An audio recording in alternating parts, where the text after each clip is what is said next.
Whoa! What's up, everybody? Wellness Week Live. I'm your host, DJ Anthony. Today's show. So, your wife cheated on you. Okay, so I'm not giving any legal advice or any advice. Don't listen to me. No, but recently I was talking to somebody, and the somebody says, "Oh, my wife is." He found out that the wife's cheating. And I said, huh, that's like a question as old as humankind, right? I mean, it's been going on since the cavemen. And so this person was like, hey, what should, kind of asking advice, like, I don't know, I'm going to divorce her, I don't know what should I do? Da, da, da. And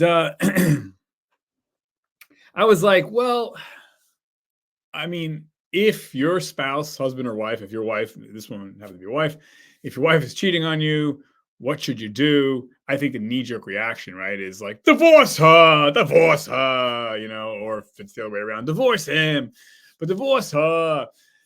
Yeah, and that's probably the right thing to do. However, life is, if you don't want to hear it and you want a divorce, then go knock yourself out, divorce, and it's probably the right thing to do most of the time, but not every time. I think cheating, uh, generally speaking, women cheat for different reasons than men cheat, generally speaking. And I think if I were in that guy's shoes, uh, you have to factor in a lot of different things. I don't think it's so myopic and binary as you cheat, I divorce. Again, and that usually is what happens. That's great. Divorce, like, it's not my circus. You do what you want. But I think if this guy had or has a great relationship with the wife, number one. Number two, do they have children? And are they a happy family? Did the wife have a lapse in judgment? Like, how did this all, what, when, where, who, how, what, context, context, context, context, context. And in my opinion, cheating obviously is a bad thing, but it's not, to say, well, cheating is cheating is cheating. Well, that's like saying an automobile is an automobile is an automobile. No, a Kia and a Ferrari, yes, they're automobiles, but they're not the same thing. Someone cheating, having a 10-year secret relationship, and someone cheating like they're at a bar, they got drunk by mistake or made a bad judgment, they kissed somebody. That is cheating. But it's not the same thing as a 10-year relationship. There's shades of gray, there's spectrum, it's speckled, it's layered. So there's cheating and there's cheating. And again, all of it's wrong, but it's not black and white. It's just not. And also, yeah, again, the backstory. Do you have a great and a happy relationship, or is your relationship already frayed and on the rocks? Anyways, is there abuse happening in the background? The relationship. Do you have children? Are you happy and you're not? How did the person? When did the person cheat? Did they cheat with your best friend, or they did this again, or they was just the wife was in Las Vegas with the girls. She got a little tipsy, at a bar, and she kissed the guy for 2 seconds, and she pulls away and says, "Oh my god, I can't do this," and she stopped. Versus, yeah, she slept her way through Las Vegas for the whole week. Like, both bad, but one's worse than the other. And again, is it worth saving the relationship or not? How long have you been together? All these different things. So, yeah, that's what I would say to this person is, yeah, what's the context? I mean, if this guy's wife cheated or on him with the best friend or family member or something really soap opera esque, I even a kiss, I'd be like, yeah, no, no, no, it's over because you know. But if she's drunk in Las Vegas or buzzed in Las Vegas with the girls or a weekend out with the girls, and you know she kissed the guy, she knew she was wrong, she stopped, and then she never did that before, and you go to counseling, you have a great marriage, and you got kids, and you've been together 20 years, and she's so sorry, but she's begging for forgiveness, and everything else is fine. It's just she, made a bad choice, and she never did anything like that before, or, she's not that kind of person. that is a marriage worth saving. You know what I mean? But if it's like we already hate each other, this marriage is done anyways. We've only been together 5 years, or we maybe been together longer, but the marriage is already broken anyways. And she kisses the guy only. I would be like, it's over, divorce. But so it depends on the context. If she tells you she's had a secret 15-year relationship while you've been married 20 years, yeah, that's instant divorce. Like, you can't even. There's no, even if you had a great marriage and she's got this other life on the side, I don't know, man. I think that's a divorce right there. I think that's the thing that hurts the most, right? That if the person, husband or wife, is having a relationship with somebody on the side, a secret family, or secret relationship, that's a yeah, there's no talking. You gotta get divorced, in my opinion.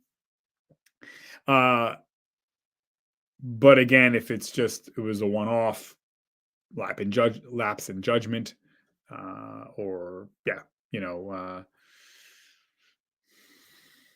and you can make the argument, well, it takes a lot to make a lapse in judgment. It's not like they tripped over their shoelace. I mean, they had to, you know, get together, agree on a place to meet, get undressed, get into the bed. A lot of things had to happen. So, that's why it's like, yeah, I get it. But again, it depends on the context of the marriage too. I mean, again, if it's a great marriage, everybody's happy, and you've been together for years and years and years, and there's no problems, and that you find that out, it might be worth saving. I mean, go to counseling, give it a shot before you pull the trigger to divorce. Yeah, because I know people who have come back from infidelity and they're happier than ever before.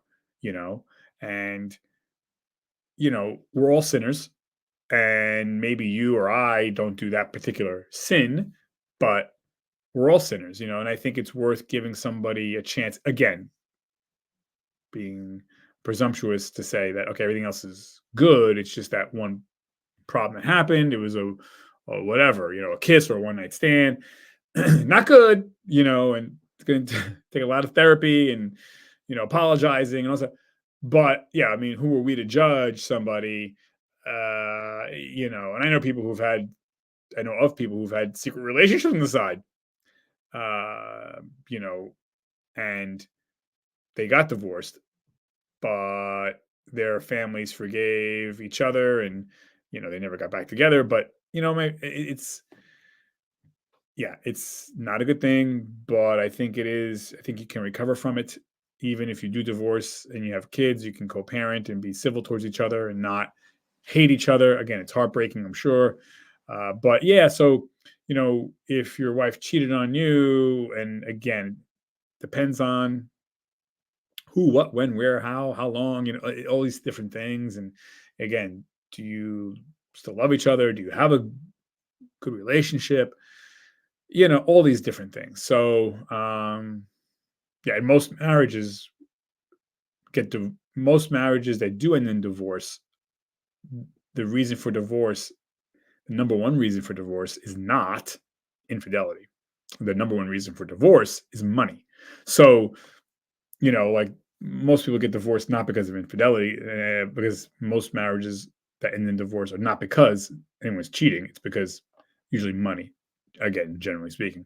But this episode is about this person that I know of, and the wife was cheating on the husband. So yeah, betrayal and all that. But I'd make the argument too. You can quote unquote cheat on somebody, even if it's not sexual or affectionate. Like your wife or spouse or husband could be quote unquote cheating on you, uh, with hanging out with the boys every Thursday night, Friday night, Saturday night, Sunday night. Like the girl's never home, or cheating with the girls, like they're just never home. And then they're not doing anything sexual, but maybe they're cheating on you with their work. Their work has become their mistress. You know what I mean? Like, so, they're working 15-hour days, 7 days a week. Again, nothing sexual. They're not having any sex with anybody else but you. But are they really there in the marriage either? So you can make an argument cheating. Like, do they have a gambling problem? A drug problem? Are they, again, cheating on you with their own job, with their business. I mean, I know people who, yeah, 7 days a week, they're just never home.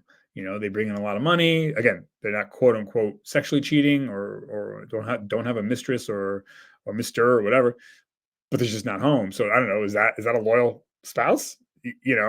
So this is just a sexual version of cheating. I would make the argument cheating can take many forms, and for some reason we're hung up on the sexual thing, which rightfully so. But I would say, hey, if you got a spouse that's just not around, or hanging out with the girls or boys, or again, always working. And I knew a guy, he owned a very successful business. The dude was never home, ever.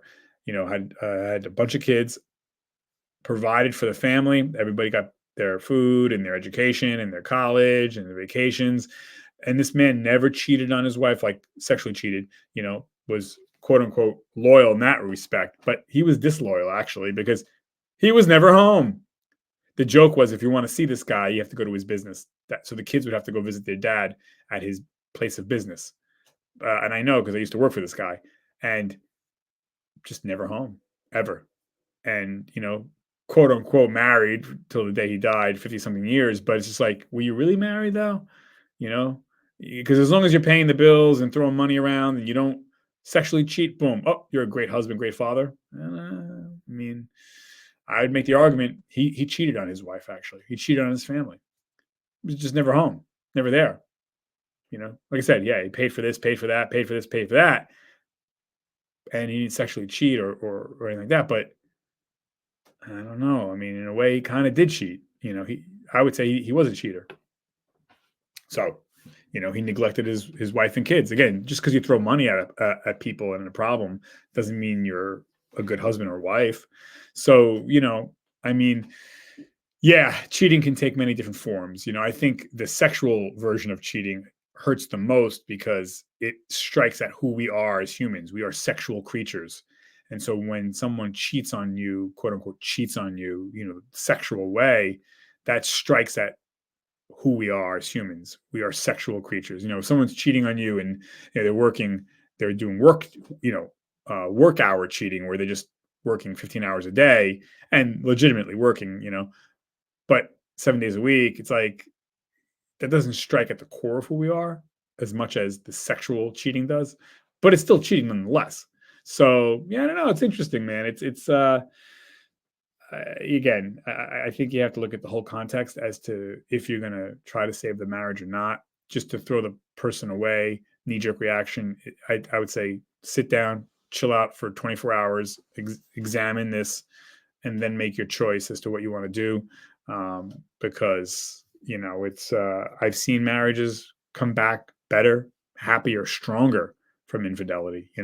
So I'm not saying all marriages, but yeah. So, anyways, that would be my advice to that person, or my advice was to that person. And if you're going through something like this, I would say try counseling. If again the relationship's a good relationship and worth saving. That's that. So I wish you the best. Well, this week I'm signing us out. 5, 4, 3, 2, 1. Bye.